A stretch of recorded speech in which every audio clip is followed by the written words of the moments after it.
नमस्कार दोस्तों। आज आपका स्वागत है पुस्तक प्राइम के इस यूट्यूब चैनल पे।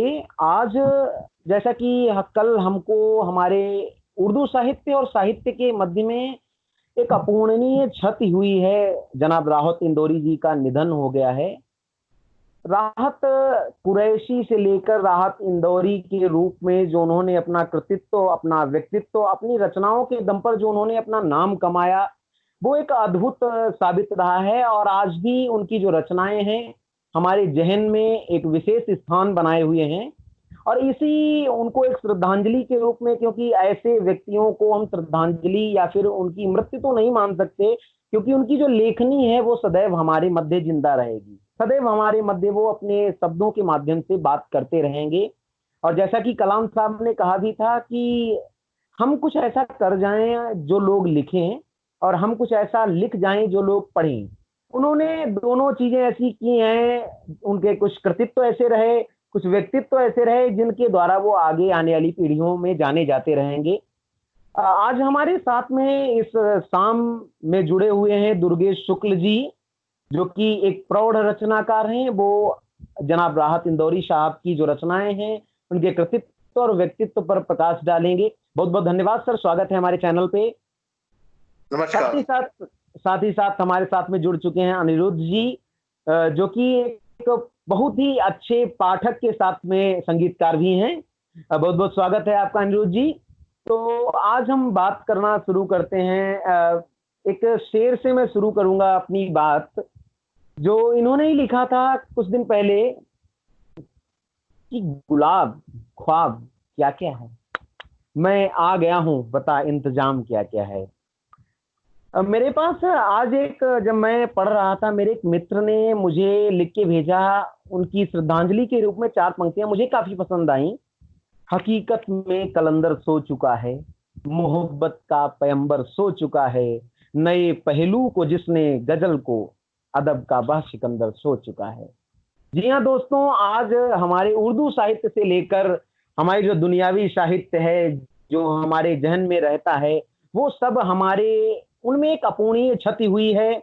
और जो राहत इंदौरी साहब का एक शेर आया था मेरे पास, जो अंतिम इन्होंने कलाम लिखा है, वो ये है: नए सफर का जो ऐलान भी नहीं होता, जो जिंदा रहने का अरमान भी नहीं होता, तमाम फूल वही लोग तोड़ लेते हैं, वो जिनके कमरों में गुलदान नहीं होता। और अंतिम जो इन्होंने लिखा शेर बहुत अच्छा लिखा। अपनी मृत्यु के कुछ दिन पहले ही इन्होंने ये अंतिम शेर लिखा: बाबा ने काश समय भी बुला लिया होता, तो हम पर मौत का एहसान भी नहीं होता। बहुत ही सुंदर लेखनी रही है, युवाओं को एक नई दिशा देने के लिए, नए रचनाकारों को बहुत कुछ सिखाने के लिए। तो ऐसे महामानव को हम उनकी पंक्तियां पढ़ के ही श्रद्धांजलि दे सकते हैं। तो दुर्गेश जी, आपने भी काफी पढ़ा है, आप भी साहित्य में जुड़े हुए हैं।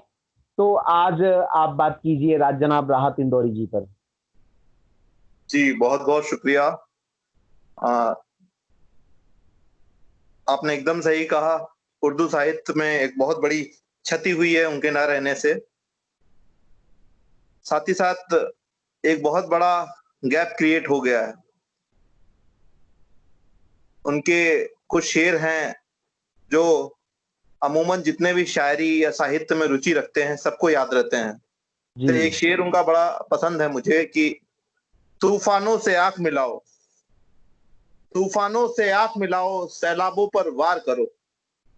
तूफानों से आंख मिलाओ, सैलाबों पर वार करो, मल्लाहों का चक्कर छोड़ो, तैर के दरिया पार करो। तो इस तरह की रवानगी रही है उनके शेरों में। जी, बहुत ज्यादा अच्छा आशावादिता और बहुत ही अच्छी आशा और निर्भीकता पूर्ण उनकी कलम चली है सदैव से ही। जितना मैं उनके बारे में जानता हूँ, करीबन 25-30 साल मैंने उनके शोज में भी सुना हुआ है। उनसे 2-4 बार मुलाकात हुई है। उसे व्यक्तिगत तो नहीं कह सकता, लेकिन हाँ, लखनऊ में ही कई शोध हुए हैं, अमीनाबाद में हुए हैं। कुछ साहित्यिक संस्थानें हैं, उन्होंने भी यहाँ पे करवाए, तो हमारी उनसे मुलाकात हुई है। जी लेकिन जी। उसे व्यक्तिगत तौर पे नहीं कहा जा सकता। लेकिन मैं उनसे काफ़ी मुतासिर हूँ और मुझे लगता है कि अभी वो आने वाले टाइम पे बहुत बहुत दिनों तक याद किए जाएंगे, और उर्दू साहित्य में जो गैप पैदा हुआ है, बहुत समय लगेगा इस गैप को भरते हुए। जी तो लास्ट मेरी मुलाकात उनसे हुई थी पिछले नवंबर में तकी मीर फाउंडेशन के प्रोग्राम में। और आपको ये जान के बड़ा अजीब सा लगेगा कि उस समय भी उनकी तबीयत मुझे नासाज लग रही, उन्हें चलने फिरने में दिक्कत थी, लेकिन ये जी ऐसा जैसा कोरोना काल चल रहा है, और आजकल तो इस अवस्था के सारी लोगों के लिए बहुत ही परेशानी है, जी जी बच्चों के लिए, और खास तौर पे 60 साल की से ज्यादा उम्र दराज लोगों के लिए बहुत परेशानी है। ये है। हाँ जी दीपेश जी। वैसे इनकी रचनाओं पर कोई आप खास टिप्पणी या कोई खास ऐसी रचना जो आपको बहुत ज्यादा पसंद आई हो?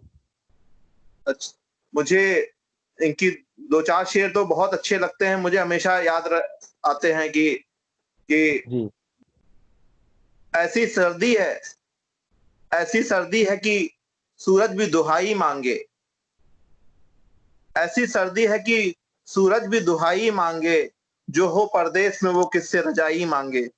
तो इस तरह के शेर, वो शेर को आम आदमी की जिंदगी से जोड़ने का काम किया है राज साहब ने। और यही एक उनके उनके शेर पढ़ने का जो अंदाज है वो सबसे जुदा जी है, और कहीं ना कहीं उनकी शायरी की कामयाबी, उनकी कामयाबी का सफर उस अंदाज से लगाया जा सकता है कि जिस तरह उनका शेर बोलने का अंदाज है, मुझे नहीं लगता कि शायरी की दुनिया में कहीं भी ऐसा पाया गया है इस तरह का अंदाज। जी तो उनके एक दो शेर हैं कि अपने हाकिम को फकीरी पे तरस आता है, अपने हाकिम को फकीरी पे तरस आता है, जो गरीबों से पसीने की कमाई मांगे। तो उनकी शायरी में आम आदमी से कनेक्ट बहुत ज्यादा दिखता है, बहुत ज्यादा फूल तारों जितना लिखा गया है कि शहरा पे फूल चांद तारे, तो उनकी शायरी में मुझे लगा है कि जी आम आदमी से बहुत कनेक्ट है। जी जी 25-30 साल उन्होंने एक उर्दू यूनिवर्सिटी में पढ़ाया है, ये सब मैं उनके इंटरव्यू देख के ही जान पाया हूँ, लेकिन उनकी उनके बोलचाल में, उनके जितना ही इंटरेक्शन है, उनके जितना भी उनको मैंने सुना है, ये जी पाया है कि उर्दू को आम आदमी से कनेक्ट करने में उनकी बहुत अच्छी भूमिका रही है, और जी कहीं ना कहीं वो बहुत हद तक सार्थक भी हुए। जी कहीं न कहीं अभी जो इनकी जीवन की एक मुख्य धारा रही थी, कि कभी कोई साइन बोर्ड्स पर लिखा करते थे, इनकी लेखनी काफ़ी अच्छी चलती थी लेखन में। और एक बार ये बहुत ही एक मशहूर शायर से मिले और उन्होंने कहा कि मैं भी शेर लिखना चाहता हूँ। तो उन्होंने कहा क्या आप पहले नंबर में तो 5000 शेर को कंठस्थ कर लीजिए, याद कर लीजिए। तो उन्होंने कहा वो तो मुझे पहले से ही याद हैं। तो बस वहीं पर से एक मुकाम चालू हुआ और मुझे नहीं लगता समाज के किसी भी परिदृश्य को उन्होंने छोड़ा हो जिस पर उनकी कलम ना चली हो।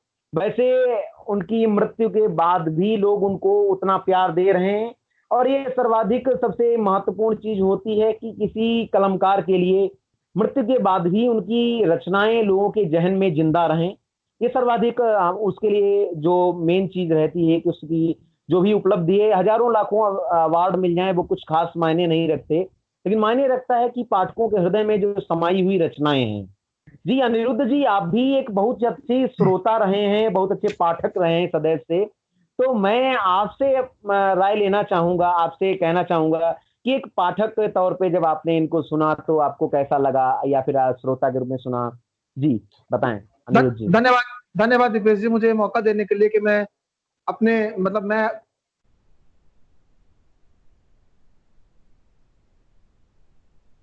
हेलो अनिरुद्ध जी, कुछ कनेक्ट नहीं हो पा रहे हैं, आई थिंक कनेक्शन में कुछ गड़बड़ होगा। हेलो तो हेलो। जी अनिरुद्ध जी बोलें, जी रंजित। कैमरा धन्यवाद, सही कर लें। धन्यवाद सर, आपने मुझे मौका दिया कि मैं कुछ कमेंट आप इनकी राजेंद्र तिवारी साहब की रचनाओं पे कर सकूं। बिकॉज मैं एक बहुत अच्छा लिसनर के साथ साथ मैं लिखता भी हूं और मैं परिवेश के बारे में भी सोचता हूं। जी लेकिन बस मेरा आपसे एक निवेदन रहेगा, जरा अपना फोन सही कर लें ताकि आपकी छवि दिखाई पड़ सके हमारे आप ठीक है? जी जी, थोड़ा सा ऊपर आपका चेहरा नहीं आ रहा। आप ठीक है सर? जी जी जी, बताएं। देखिए सर, आप जी आप जी आप आप किसी भी लेखक को या किसी भी आर्टिस्ट को जांचने परखने के लिए दो तरह के मेरे पास जो पैरामीटर्स जिसे हम कहते हैं वो है। पहला कि वो आर्टिस्ट परफॉर्म कैसा करता है, दूसरा कि वो आर्टिस्ट वाकई में इंसान कैसा है। ठीक है, तो मैं इन्हीं का लिखा हुआ, राज इंदौरी साहब का लिखा हुआ एक शेर है जो मैं आपको सुनाना चाहूंगा। ये इन्होंने हमारे प्रधानमंत्री, उस वक्त के प्रधानमंत्री श्री अटल बिहारी वाजपेयी के लिए लिखा था कि निकाह किया नहीं तो फिर यह मर्द कैसा, घुटनों से काम लिया ही नहीं तो फिर दर्द कैसा।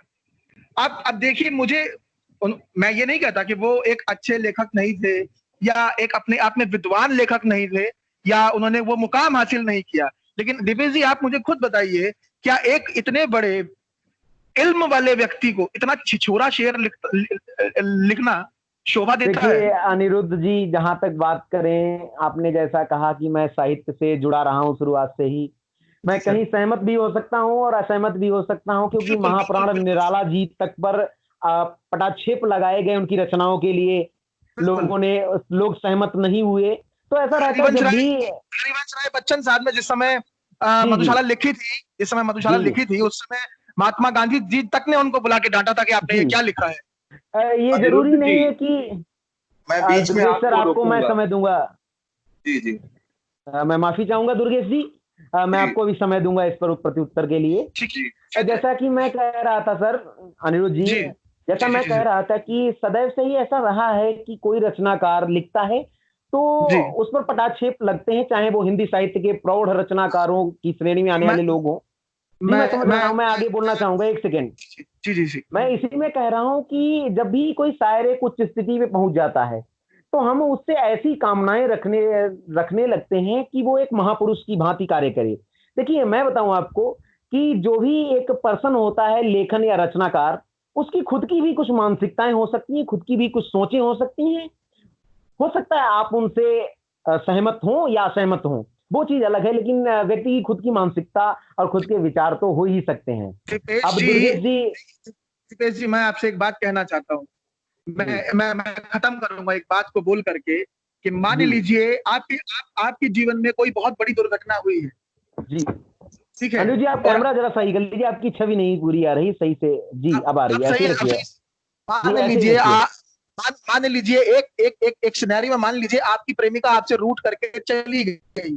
जी ठीक है सर, तो मैं आपको निश्चित रूप से 100% ये कह सकता हूं कि आपकी रचना योग रस का भाव जरूर मिलेगा। ये बिल्कुल जी सही है। ठीक है, जी या आपने अपना प्रेम पा लिया है तो आपकी रचनाओं में अयोग रस का भाव जरूर मिलेगा। जी ठीक है ना सर? ठीक है, लेकिन अब आप मुझे एक बात बताइए, इन्हीं का शेर पढ़ता हूं, ये दाढ़ियां ये तिलकधारियां नहीं चलती, हमारे अहद में ये मक्कारियां नहीं चलती। ये सिर्फ और सिर्फ उन्होंने सीए और एनआरसी के प्रोटेस्ट को हवा देने के लिए शेर लिखा था। आप मेरी बात समझिए सर। ये जी जी, मैं अब दुर्गेश जी से चाहूंगा कि अपनी राय रखें। तिवारी साहब का प्रोपेगेंडा जो है वो अब हम सब लोग समझ चुके हैं। और अब इस अनिरुद्ध जी, आपको बीच में रोकना चाहूंगा प्लीज। अब बिल्कुल सर। दुर्गेश सर, आप अपनी उत्तर दीजिए, क्या कहना चाह रहे अनिरुद्ध थे जी, आप। अनिरुद्ध जी, आपने राय रखी, इसका बहुत शुक्रिया। जी सर। इसमें मैं दो बातें कहना चाहूंगा। जी सर। पहला तो शायर, कवि कभी भी प्रेजुडिस में नहीं होता। कभी वो एक सोच में नहीं रहता कि आप जैसा सोचो वही वो लिखेगा। जी वो स्वतंत्र होता है अपने विचारों के लिए। और आपने एक बात कही कि ठीक है, समाज में उनका अच्छा नाम हो गया, वो एक कामयाब शायर हुए, लेकिन इसका मतलब ये नहीं है कि वो अपना ओपिनियन, वो कैसा भी हो, सही गलत करने वाले उनके फैंस हैं। जो उनके फैंस हैं उनको प्रतिक्रिया देने का पूरा अधिकार है, लेकिन उतना ही अधिकार राहत साहब का खुद भी था कि अपने विचारों पे वो उतना इस तरह से जो उनको मन में आए वो लिखें कुल मिला के। तो ये नहीं कहा जा सकता कि वो जब अगर समाज के उस स्तर पे पहुंच गए हैं जहां वो समाज के एक पर्टिकुलर वर्ग को रिप्रेजेंट कर रहे हैं, तो वो अपने मन की बात नहीं लिख सकते। एक बात एग्जैक्टली सर, आपने आपने आपने आपने मेरी बात बिल्कुल सत्य साबित कर दी। मैं सिर्फ और सिर्फ भाव की बात कर रहा हूँ, मैं उस मानसिकता की बात कर रहा हूँ जिस मानसिकता से ये शेर निकल के आए, मैं उसी मानसिकता की बात कर रहा हूँ। ठीक है अनिरुद्ध मैं जी, उसी मानसिकता की बात कर रहा हूँ जो देखिए, भारत में ये सिवाय हिंद लाने की कोशिश कर रही है। मैं ये उसी शो जो मैं रखा उसी गया है, मानसिकता की बात कर रहा हूँ। दीपेश भाई ने जो ये शो रखा है, ये उनकी मुखालिफत के लिए नहीं है। और अव्वल तो ये है कि हम लोग आज उनको श्रद्धांजलि देने के लिए शो कर रहे हैं, तो मेरी तो यही आप लोगों से विनती है कि ऐसे चीजें इस प्लेटफॉर्म पे डिस्कस हों जिनसे उनकी आत्मा को शांति पहुंचे, ना कि उनपे सवालिया निशान लगे कि उन्होंने उनकी रचनाओं पे सवालिया निशान, ऐसा हम लोगों का कोई भी मोटिव नहीं है। जी वैसे बहुत बहुत धन्यवाद। एक पाठक के रूप में आप अपनी राय जरूर दे सकते हैं अनिरुद्ध जी।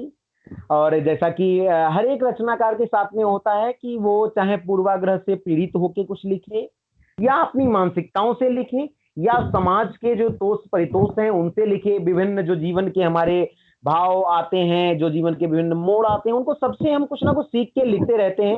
हो सकता है कभी कभी हमारी निजी मेंटेलिटी होती है, कुछ निजी संवेदनाएं होती हैं, उनके आधार पे हम लिखते हैं, और एक रचनाकार वैसे स्वतंत्र होता है। और फिर भी कहना चाहूंगा कि आप उसे मान सकते हैं और बिल्कुल भी असहमत हो सकते हैं, इसमें कोई शक नहीं है। और एक शायर और गजलकार के रूप में जहां तक राहत साहब को आप भी मानते हैं, दुर्गेश जी भी मानते हैं, और ये देश के सभी युवा, सभी रचनाकार इस चीज को एक्सेप्ट करते हैं कि वो एक प्रौढ़ रचनाकार हुए हैं। और उर्दू साहित्य में उनके जाने के बाद मंचीय कवियों में एक बहुत ही बड़ा गैप हुआ है, बहुत ही बड़ी हानि हुई है। उनको अगर हम श्रद्धांजलि दे सकते हैं तो केवल इस चीज से कि उन्होंने जो कहा हमने पढ़ा। जी दुर्गेश जी, उनके एक शेर, उनके कई शेर हैं जो आम आदमी के, आम जनमानस के जुबान पे चढ़े हुए हैं, लेकिन एक जो शेर मुझे व्यक्तिगत रूप में बहुत अच्छा लगता है, वो शेर ये है कि फूलों की दुकानें खोलो, फूलों की दुकानें खोलो, खुशबू का व्यापार करो। फूलों की दुकानें खोलो, खुशबू का व्यापार करो। इश्क खता है, ये खता एक बार नहीं 100 बार करो। तो वो ये उनके शुरुआती दौर के शेर है, और ये मुझे लगता है कि जितने भी आशिक मिजाज आदमी हैं अभी भी इस शेर से बहुत मुतासिर होंगे। तो उनकी एक गजल सुनाता हूँ जो मुझे बहुत पसंद है। गजल का मतलब कुछ यूं जी है जी कि जी, मेरे मेरे मेरे अपने मुझे मिट्टी से मिलाने आए, मेरे अपने मुझे मिट्टी से मिलाने आए, अब कहीं जाके मेरे होश ठिकाने आए। जी वाह, मेरे अपने मुझे मिट्टी में मिलाने आए, अब कहीं जाके मेरे होश ठिकाने आए। तूने बालों में सजा रखा था कागज का गुलाब, तूने बालों में सजा रखा था कागज का गुलाब, मैं ये समझा कि बहारों के जमाने आए। तूने बालों में सजा रखा था कागज का गुलाब, मैं ये समझा कि बहारों के जमाने आए। और शेर उनका मुझे बहुत पसंद है, इस गजल का शेर कि चांद ने रात की दहलीज को, चांद ने रात की दहलीज को बख्शे हैं चिराग, चांद ने रात की दहलीज को बख्शे हैं चिराग, मेरे हिस्से में भी अशकों के खजाने आए। बहुत ही चांद ने बेहद। रात की दहलीज को बख्शे हैं चिराग, मेरे हिस्से में भी अशकों के खजाने आए। और दोस्त होकर भी महीनों नहीं मिलता मुझको, दोस्त होकर भी महीनों तक नहीं मिलता मुझसे, उससे कहना कि कभी जख्म लगाने आए। वाह, दोस्त जो दोस्त उनके अंदर सदैव से रचनाकार में दिखता रहा है कि भावप्रद जो विभिन्न हमारे चारों तरफ के दृश्य हैं उनको इतना अच्छे से समायोजित करके लिखते थे, बेहद ही उम्दा लेखन था। और उनकी जो निर्भीकता थी लिखने की वो गजब थी कि खिलाफ होने हैं हो जाने दो, जान थोड़ी है। क्या हाँ, गजब की निर्भीकता थी कि मैं निर्भीक होके लिख रहा हूं, जैसे हमारे डॉक्टर हरिओम पवार जी कहते हैं। बिल्कुल, हिंदी साहित्य में प्रेजेंट वर्तमान परिदृश्य में एक ऐसा साहित्यकार मुझे दिखता है जो निर्भीक लिखते हैं, डॉक्टर हरिओम पवार जी। वैसे ही बिल्कुल निर्भीकता उनके कलम में दिखती थी, कोई दबाव नहीं, और एक रचनाकार के अंदर ऐसा ही होना चाहिए कि बिना किसी दबाव के, बिना किसी के प्रति सोचे हुए हम अपने भाव को लिखें, समाज के परिदृश्य को लिखें। बहुत बहुत धन्यवाद आप दोनों लोगों को अपने विचार देने के लिए। मैं यही कहना चाहूंगा कि राहत साहब हमारे दिलों में, हमारे जहन में सदैव जिंदा रहेंगे, उनकी रचनाएं सदैव दिलों पर राज करती रहेंगी। बहुत बहुत धन्यवाद आप दोनों लोग का जुड़ने के लिए। बहुत बहुत धन्यवाद आपका दुर्गेश जी, बहुत बहुत धन्यवाद आपका अनिरुद्ध जी। दुर्गेश जी, एक के साथ में मैं चाहूंगा आप इस जो हमारा कॉन्फ्रेंस है इसको खत्म करें। धन्यवाद, धन्यवाद। क्या बोले साहब? मैंने कहा सर आप एक शेर के साथ में इस गोष्ठी का समापन करें। एक शेर जो उनका मुझे याद आता है और हर 4 साल 5 साल में सबको सुनाई देता है कि सरहदों पे आजकल तनाव है क्या? सरहदों पे आजकल तनाव है क्या? जरा पता तो करो चुनाव है क्या? तो ये शेर हर 3-4 साल में हर आम आदमी को ये याद रहता है। इन्हीं शेरों के साथ मैं उनको अपनी तरफ से, पूरी लखनऊ के शायरों की तरफ से विनम्र श्रद्धांजलि देता हूँ। बहुत बहुत शुक्रिया। बहुत बहुत शुक्रिया आप लोगों का। पुस्तक प्राइम परिवार और पुस्तक प्राइम समूह की ओर से हम उन्हें तहे दिल से याद करते हैं और उन्हें श्रद्धांजलि अर्पित करते हैं कि ईश्वर उन्हें अपनी शरण में बहुत ही अच्छी जगह दे। धन्यवाद, आभार। धन्यवाद।